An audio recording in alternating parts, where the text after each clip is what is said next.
Olá, seja bem-vindo, seja bem-vinda. O Educa Floripa está entrando no ar. No programa de hoje nós trazemos uma manchete, isso mesmo. Rede Municipal de Ensino aumenta o repertório de brinquedos. Essa matéria a gente gravou lá no NEM Chico Mendes. E no quadro é o seguinte, o nosso momento de reflexão, o tema é Floripa Azul. E hoje aqui com a gente, para bater um papo, nós vamos receber o Daniel Machado da Conceição. Tudo bem, Daniel? Tudo bem, Duran.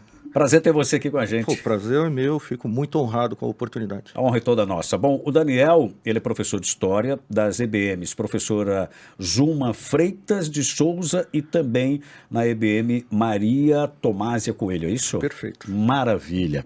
Bom, Daniel, você tem uma história muito bonita, a gente já fez uma matéria especial com você aqui, né? Ainda não foi ao ar, mas é uma matéria muito bacana. A gente vai dar um spoiler agora aqui. Conta um pouquinho da tua trajetória na educação pra gente. Bom, Duran, então, minha formação, né, hoje, o que me faz estar em sala de aula, né, eu sou natural de Pelotas, no Rio Grande do Sul, e já completei agora 23 anos, completaram-se, então 23 anos aqui na cidade, em Floripa, e em 2008 tive a oportunidade de participar do vestibular da Universidade Federal de Santa Catarina, o primeiro vestibular das ações afirmativas. Então, como cotista, preto e pardo, entro na universidade no curso de Ciências Sociais, e aí na prefeitura me habilita a ser professor de História, e ali começa uma trajetória, né, com o ensino superior, com a educação, essa ligação e envolvimento. Acabo desenvolvendo pesquisas lá que vão na área dentro da antropologia, né, desenvolvendo uma etnografia como segurança nas principais baladas aqui de Floripa. Também atuo na pesquisa com jovens atletas, nas categorias de base do Avaí, do Figueirense, perceber ali a relação da escolarização com a formação no futebol. E a última pesquisa nesse processo foi minha tese de doutorado. Então, após concluir a graduação, tenho a oportunidade de realizar um mestrado em educação e o doutorado em educação na linha de sociologia e história da educação. E a última pesquisa foi trabalhar com juventude e trabalho, né? Pesquisar juventude e trabalho, a lei do jovem aprendiz. Muito bem. Bom, pergunta que não quer calar aqui, entre nós aqui, né? Você trabalha com as categorias de base dos dois times da capital. Realizei a pesquisa com os dois times. Como é que está nós temos futuro, o futebol catarinense da capital? Tem futuro, temos ótimos profissionais ali. Maravilha, maravilha. Daniel, a gente está no mês da consciência negra e recentemente a lei de cotas, essa lei está cumprindo o seu papel depois de uma década? Depois de uma década, eu acho que, bom, eu seria contraditório dizer que não está cumprindo, né? Sou exemplo disso, acesso à universidade já aos 32 anos, hoje estou aqui sentado com você, durante me posicionando, né? Me colocando, estou como professor, então é reflexo dessa lei, é um fruto, é um resultado dela, tem um impacto. Esse impacto é direto, sim, na minha vida, na condição profissional, atividades que eram desenvolvidas com ensino médio, hoje, né, eu estou numa outra área, num outro espaço, desenvolvendo atividades de nível superior, impactando não só isso, mas impactando a vida também de outros jovens. Fazendo esse movimento, né, vamos retroceder um pouco. Minha formação, ensino fundamental, médio, eu não tive oportunidades de, em sala, observar professores ou professoras negras, né? Minhas referências sempre foram, então, junto ao núcleo familiar, pai, tios, então o pai era caminhoneiro, o tio era mecânico, e esse era talvez o sonho, o que estivesse mais próximo, né? A principal referência. Hoje não. Hoje, por causa das políticas, das ações afirmativas, o Daniel, um homem preto, está em sala de aula com outros jovens, com outros estudantes, e tem outros Daniéis lá, tem Marias, tem Joãos, que olham e tem uma referência, e diz, olha, eu posso. Então, esse é o efeito das políticas de ações afirmativas. Elas são prospectivas, elas são para o futuro. Minha filha, no caso, ela já está com 19 anos e cursando ensino superior. Hoje, uma das filhas, em educação física, fez o vestibular, iniciando todo esse processo. E só para trazer uma mudança nessa, né, algo interno assim da família, uma prática, algo sutil, mas Se alguns anos atrás a preocupação era ir para o shopping, né? Opa, vamos no shopping, vamos comer isso, vamos dar aquela volta. Hoje o pessoal, entre aspas, briga quando vai no centro que tem que passar no sebo para comprar livros. Tá? É esse efeito, é essa sutileza que traz uma transformação gigantesca e uma transformação para a sociedade. Não é só um corpo negro num espaço, mas sim, tem todo um efeito, tem toda uma área em torno dele que é transformada. E por isso que as políticas têm dado certo, sim. Uma das perguntas que eu trago para você aqui é com relação à formação dos professores, né, e disciplinas que tratam dessas questões raciais, né, nos currículos. Você acha que existe alguma resistência nesse sentido de professores desenvolverem essa consciência, né, hoje nos currículos, na sala de aula? Olha, Duran, eu acredito que nós avançamos muito, tá? Avançamos muito, mas tem mais percurso aí. Sim, um desafio na formação, há uma certa resistência, que vamos dizer, e eu gosto de usar a expressão desconforto, né? Muitas vezes professores, alunos ficam desconfortáveis quando é tratado sobre o tema das relações étnico-raciais. Né? Aquela questão, vamos usar a expressão, puxa, torceu o nariz, né? Tem isso, existe ainda. Então, como combater? Porque esse é como o racismo acaba se expressando. Não quer dizer, tá? Não quero julgar aqui, a pessoa é racista. Não, nós vivemos numa sociedade que é racista, que tem, a partir de conceitos hegemônicos, de uma maneira, uma visão de mundo, em que determinados assuntos, temas, incomodam. Por isso trazem o desconforto. E esse desconforto é superado apenas como? Com conhecimento. Então precisamos sim motivar, incentivar, encarar o desconforto e para proporcionar a mudança. Então, um período, eu estava anos atrás, durante a pandemia, convidado a fazer uma fala, uma conversa. E um professor amigo, ele disse, olha, eu estou aqui com profissionais negros, eu estou um pouco desconfortável, nós vamos falar sobre esse tema, vamos debater, mas eu digo, estou desconfortável. E ele estendeu, será que esse desconforto eu levo para a sala de aula? Eu sou professor, eu tenho que falar esse tema. Será que isso acontece ou é só porque eu estou na frente de vocês? Então nós fomos conversando que, olha, isso em sala você leva. Então você deixa de falar, deixa de dar uma certa ênfase, deixa de comentar, de valorizar. Eu gosto muito do ponto das relações, né? Das micro-relações e como elas são desenvolvidas, principalmente em sala de aula. Então o professor, às vezes, não percebe, mas um elogio para um jovem, para um estudante branco, é diferente do elogio para um estudante negro. Ou as referências, né, vai colocar aqui independente, está numa reunião de avaliação, e aí vai falar, nossa, sobre o jovem tal, eu não lembro quem é, puxa, aquele loirinho de olho azul bonitinho, o jovem tal, ou a jovem, não, é aquela que tem o cabelo espetado, assim, tal. Aqui está marcando, né? É um padrão de beleza, mas que passa sobre um ideal hegemônico aceitável. Então, são essas sutilezas que o ERER também tem que avançar. Então, cabe lá na formação e depois em sala de aula. Para além, principalmente no ensino fundamental e médio, para além de desenvolver disciplinas temáticas precisa aplicar no dia a dia, que passa por essa valorização, pelo cuidado. Isso é ser o antirracista, né? Nós não combatemos mais o racismo, não é quando acontece algo. Eu vi um fato, aconteceu, opa, vamos lá, vamos lutar, vamos tentar. Não, é antes. É na piadinha, origem, né? É na origem, é na piada, no olhar, na maneira de atuar. Bom, Daniel, a gente vai dar uma pausa agora, porque eu quero chamar nossa matéria de hoje, e depois a gente vai falar sobre outro tema aqui, o jovem no mercado de trabalho. Você gosta de pedalar? Antigamente, andar de bicicleta era uma brincadeira preferida de muitas crianças. Claro que os tempos são outros, mas a atividade continua sendo uma ótima aliada do desenvolvimento motor e cognitivo. Nada de ficar parado. A ordem é se movimentar, brincar, correr, saltar. Quem visita o Núcleo de Educação Infantil de Florianópolis vê que o ritmo dessa galerinha é agitado. Basta incentivar que lá estão eles, a 1000 por hora. Aliás, pedalar é considerado um movimento importante que auxilia no crescimento e no desenvolvimento motor da criança, o que pode ser fundamental na vida adulta. Juliana, é impressionante porque as crianças de hoje em dia parece que elas nascem com a habilidade, né, de utilizar as ferramentas tecnológicas, tablets, smartphone já desde pequenininhos. E muitas dessas crianças já não têm muita habilidade de ficar correndo por aí, de subir em árvore. E vocês aqui no NEM, vocês incentivam muito esse movimento de estar ao ar livre. Sim, porque ajuda muito na coordenação motora, né?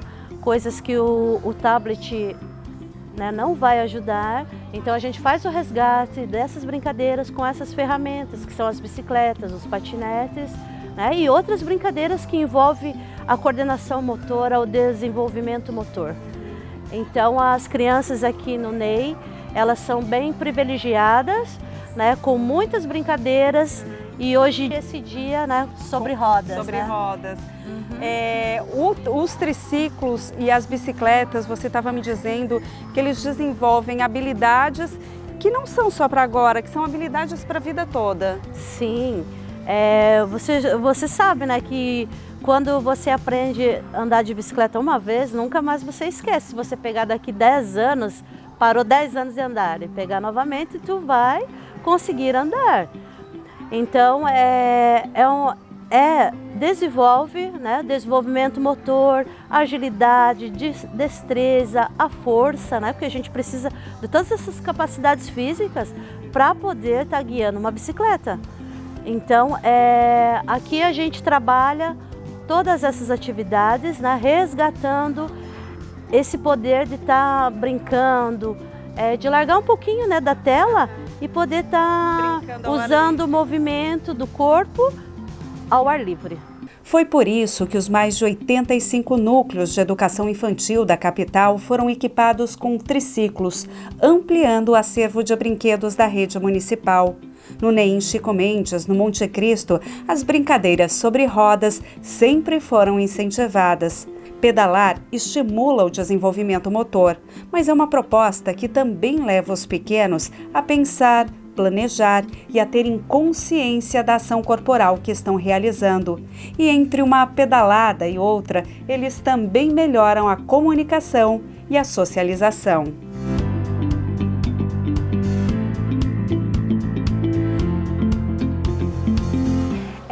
Todo o trabalho pedagógico desenvolvido na educação infantil, ele é pautado numa prática pedagógica intencionalmente pensada.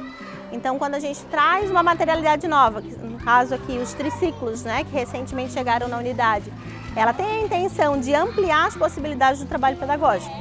Então, a brincadeira, a organização, o tempo, a forma como eles se organizam, os enredos que eles criam, tudo isso vai contribuindo para o desenvolvimento das crianças.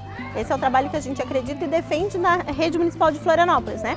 Então, quando a gente pensa em desenvolvimento integral das crianças, todas as dimensões do desenvolvimento, a gente acredita e defende que é por meio da brincadeira, que é nessa etapa da infância que eles vão estar se desenvolvendo. A chegada dos triciclos nas unidades de educação infantil, ela representa o cuidado da gestão com as materialidades que são oferecidas para as crianças. Historicamente, a gente sempre organizou essas brincadeiras a partir do que as crianças trazem de casa, ou por vezes a própria comunidade faz essa doação desse brinquedo.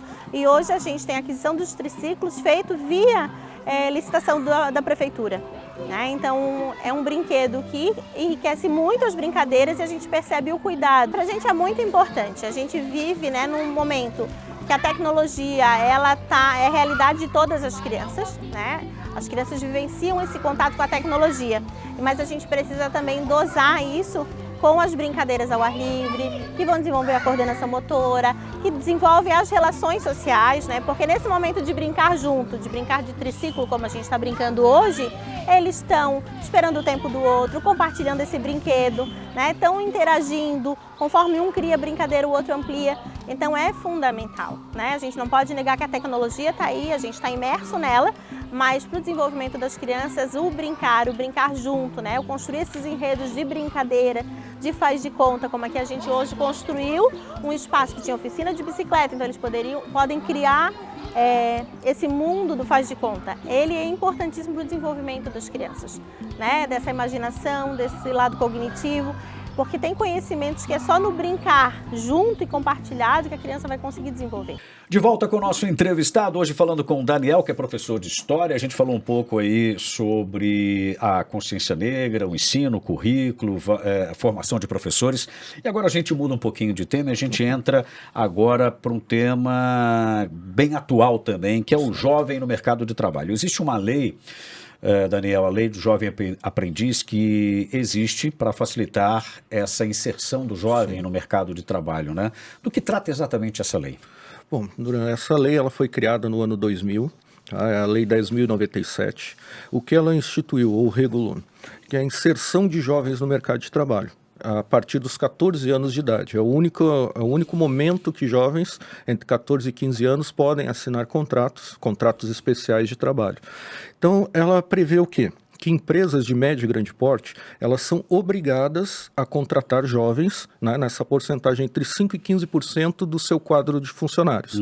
Dentro desse quadro, você elimina ali, né, você exclui diretores, gerentes, cargos técnicos, né, ou técnicos e especialistas.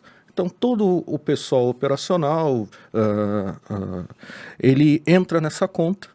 E a partir disso, pelo menos 5% contratando jovens.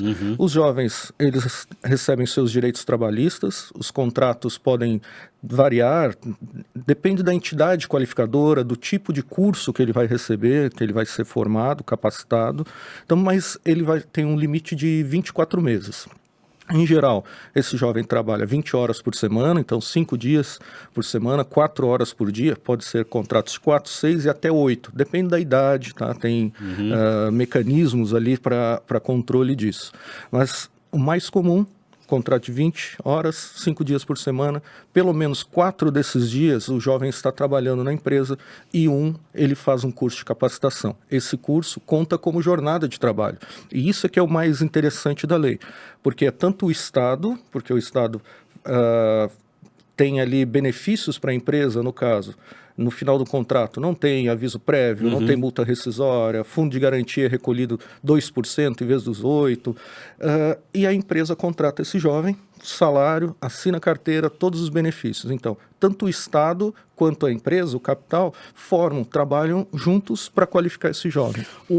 Assim como eu te perguntei se a lei de cotas, que comemorou 10 anos recentemente, estava funcionando, essa lei, né, de inserção do jovem aprendiz no mercado está funcionando?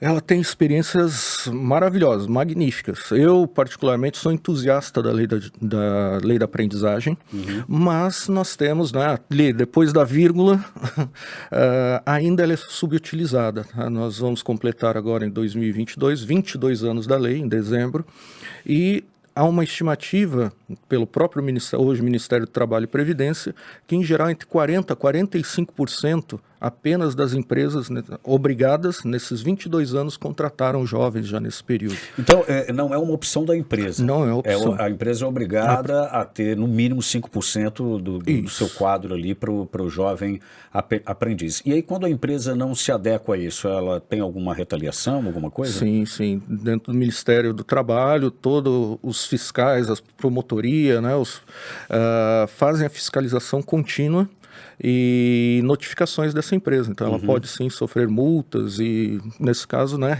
outras retaliações. E esse jovem aprendiz, quando entra numa empresa, por exemplo, de distribuição de alimentos, né? Aquelas 4 horas que ele cumpre ali, existe alguém que supervisiona ele, que realmente ensina? Porque quando a gente entende como aprendiz, ele tem que estar ali para aprender. Perfeito. Né? Tem alguém ali em cima desse jovem ensinando e com essa responsabilidade, de uma certa forma monitorando? Como é que é? Perfeito. Então, o que envolve o contrato de aprendizagem? O jovem e sua família, a empresa contratante e uma entidade qualificadora. Em Florianópolis, hoje nós temos por volta de 10, 11 entidades qualificadoras. Não vou citar aqui para não esquecer uma ou outra, para privilegiar alguma outra. E essas entidades fazem o quê? Então, o contrato tripartite, o jovem desenvolve atividade prática na empresa e atividade teórica na entidade qualificadora. Na qualificação, recebe esse curso. No caso que você falou, é uma distribuidora, poderia ser um curso voltado para o comércio. Em geral, tem lá o repositor de mercadorias, que é, dentro do Cadastro Brasileiro de Ocupações, um dos cursos mais ofertados a nível de Brasil, assim como o assistente administrativo. Então, esse jovem lá na empresa, ao desenvolver atividade prática, no contrato dele já fica designado quem é o supervisor, quem é que vai ser esse tutor dele, que vai acompanhar ele, vai dar as orientações. Então, ele tem a teoria nessas instituições certificadoras, Isso. Né? E a prática, prática na no empresa. dia a dia na empresa. E aqui é algo interessante, que é uma formação pelo trabalho. Então, o processo de socialização profissional dele é contínuo. Então, entidade qualificadora, empresa devem estar ali juntas, formando esse jovem, capacitando ele. Muito bem. Bom, agora a gente vai chamar aqui o nosso quadro, é o seguinte, nosso secretário Maurício, vamos fazer aquela tradicional parada aqui no nosso programa. No quadro de hoje, Maurício Pereira faz um alerta para o Novembro Azul e chama a atenção para que a gente viva com qualidade. Importante, hein? É o seguinte, nós somos um traço. Como é que é? É isso mesmo. Quem aqui já não foi num cemitério e viu lá assim, cidadão nasceu no dia tal, no mês tal, no ano tal, traço, e ele nasceu para estar conosco 24 horas, no dia tal, no mês tal, no ano tal. Esse traço é a distância do dia que ele nasceu para o dia que ele nasceu para viver 24 horas ao nosso lado. Você que está me vendo, entendeu a mensagem? Estou gravando hoje com essa camisa, Novembro Azul. Tem um grande significado que tem a ver com os homens que têm que ter, né, todos os seus exames de saúde em dia, cuidar com a sua saúde. Essa mensagem de hoje tem a ver com duas palavras, qualidade e quantidade. Qualidade de vida, quantidade de vida. A qualidade de vida tem a ver como que eu vivo. A quantidade de vida tem a ver o quanto eu vivo. De nada adianta você viver 100 anos se você não gera impacto naqueles que te rodeiam, se você não influencia a vida daqueles que te rodeiam positivamente. Quantas coisas você fez de bom e bem na tua vida, influenciando e mudando a vida dos outros? Se a resposta for poucas vezes fiz isso, o teu quanto, que é a quantidade de vida, quer dizer, não faz diferença na vida, porque você viveu e não viveu intensamente. Eu conheço pessoas que viveram pouco, 30, 35 anos, mas o impacto positivo que fez na vida do outro foi extraordinário. Alguns, inclusive, viraram santos. Tamanha a influência, as coisas boas que fizeram na vida. Isso é um olhar. E o outro olhar é para você que está me vendo pensar sobre a tua vida. Será que você vai deixar novembro chegar para fazer os exames? Para mudar a tua vida, o teu estilo de vida, o teu como viver, que é a tua qualidade de vida?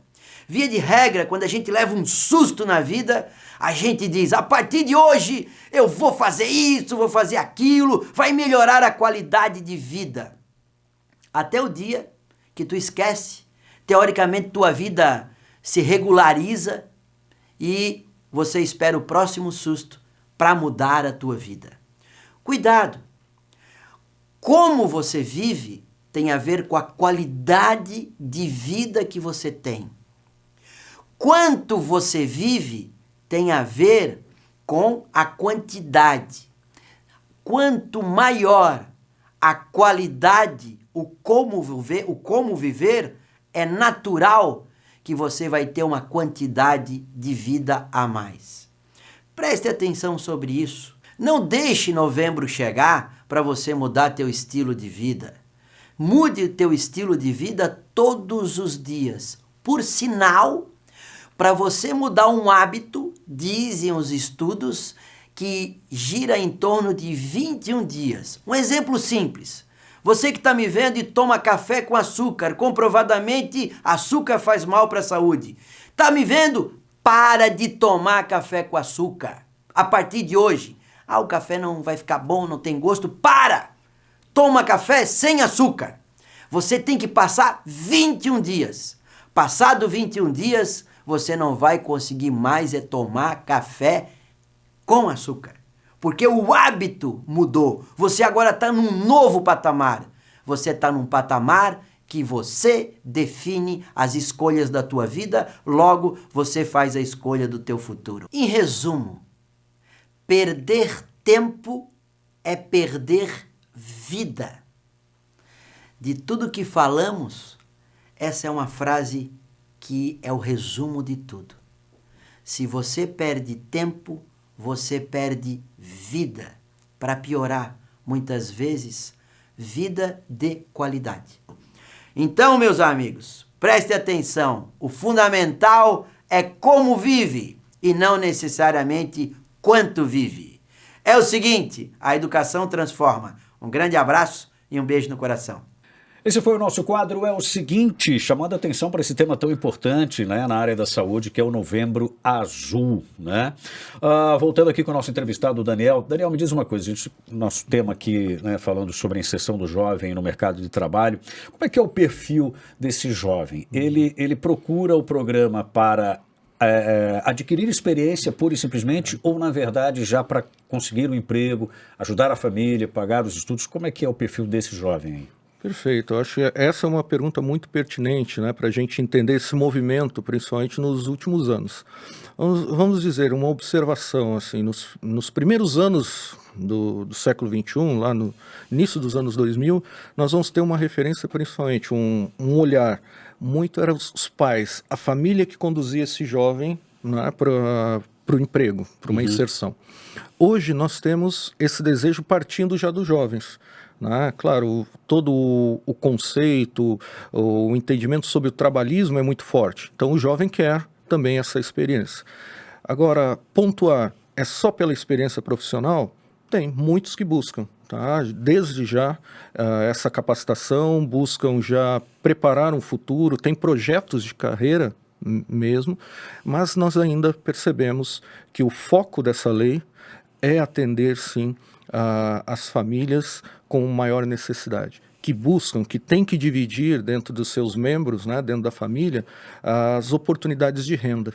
Então, a lei permite combater o trabalho infantil, porque ela regula isso, ela garante principalmente escolarização, porque o jovem ele precisa estar, se ele não concluir o ensino médio, ele é obrigado a estar estudando, então ou concluindo o ensino fundamental ou durante o ensino médio, então isso garante a contínua escolarização e garante renda. Então esse jovem ele busca, assim, em grande parte, atender suas necessidades, seja familiares, contribuindo, né, dedicando todo o seu salário para a família, ou muitas vezes permanecendo com esse salário, para buscar bens e serviços que ele tem interesse. Mas pensando nos dois modos, ele está contribuindo, tirando um peso, um fardo do pai, mãe e familiares. Então esse é um dos principais focos. Daniel, uma pergunta técnica agora, uma curiosidade minha aqui, de muita gente. Qual a diferença entre aprendizagem, né, e estágio? Opa, ótimo.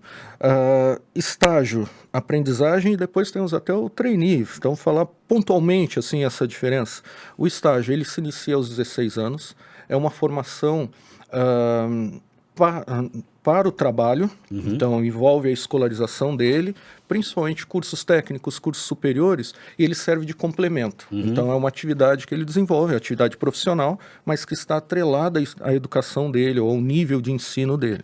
O estágio não tem um vínculo trabalhista formal, quer dizer, junto à Previdência Social, como a lei da aprendizagem, que o jovem assina a carteira de trabalho, tem todos os direitos, garantias trabalhistas.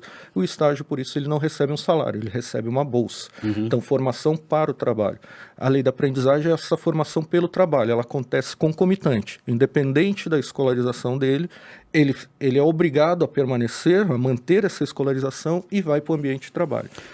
Muito bem. Bom, infelizmente o nosso tempo já esgotou. Daniel, muito obrigado pela sua entrevista. Falamos hoje um pouquinho sobre a lei de cotas, né, e também a lei de aprendizagem. Esclarecedora a entrevista. Obrigado aí pela sua participação. Ótimo, muito obrigado. Eu que fico honrado. O Educa Floripa fica por aqui. Nos vemos no próximo programa. Tchau, pessoal.